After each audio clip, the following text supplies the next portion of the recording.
What do I do when I'm broken? When I'm broken, I relish it. That's what I'm going to do. I'm going to use it.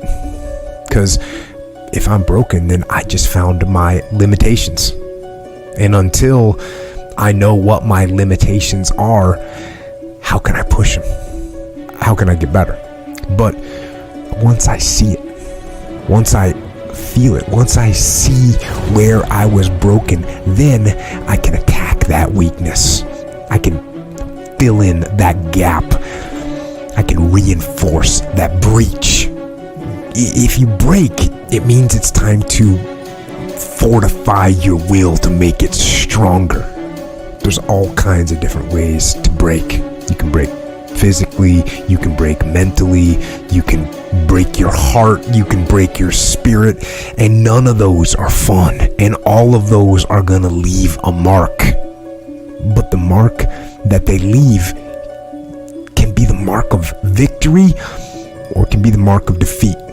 Because every time you break, and in every way that you break, while it's a chance, it's definitely a chance for you to give up and for you to just to fall apart. But there's also opportunity. There's opportunity to get stronger and get smarter and get faster and get tougher and get more stable and get more resilient and get better. When you break, you have the opportunity to show the world, the whole world, what you are really made of. So if you break, the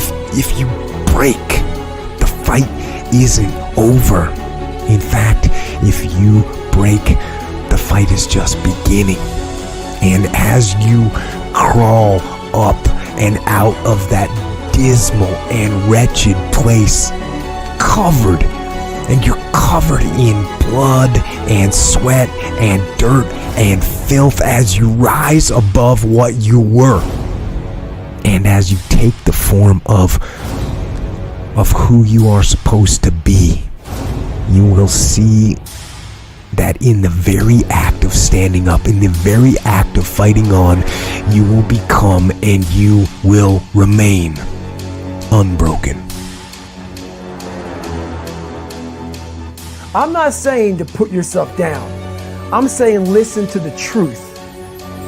And the truth isn't in the 20%.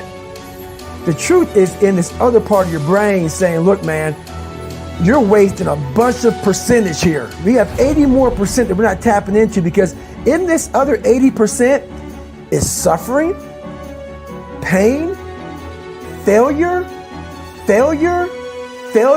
self-doubt, darkness, and then a whole bunch of light.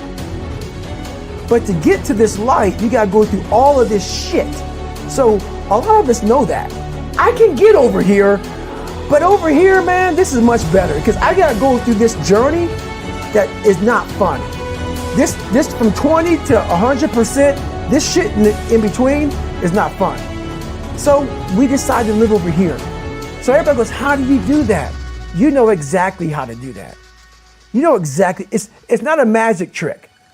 There's nothing I talk about in that book that's a magic trick. It's all back down to a very primitive mindset of we just have to do. It's like breathing. Breathing becomes normal. Like we don't even know that we're doing it. That's how you have to live your life. When that alarm clock goes off at 4 or 5 in the morning, your mind says no. You just say, this is what we do. It's what we do now. Because to get to where you want to go, the amount of pain involved, I'm not saying physical, I'm not saying you got to break yourself off. The amount of mental pain of how many times you're going to have to do something that you don't want to do to get to where you want to go is going to be, there's going to be more times you do something that you don't want to do than you are going to want to do. And that's your new norm. So then it's like breathing. And then once you do this over and over and over again, it becomes like breathing. I don't want to live this lifestyle, but to get to the other side of this, I have to. So if you really want it, you realize what trying is and what trying is not.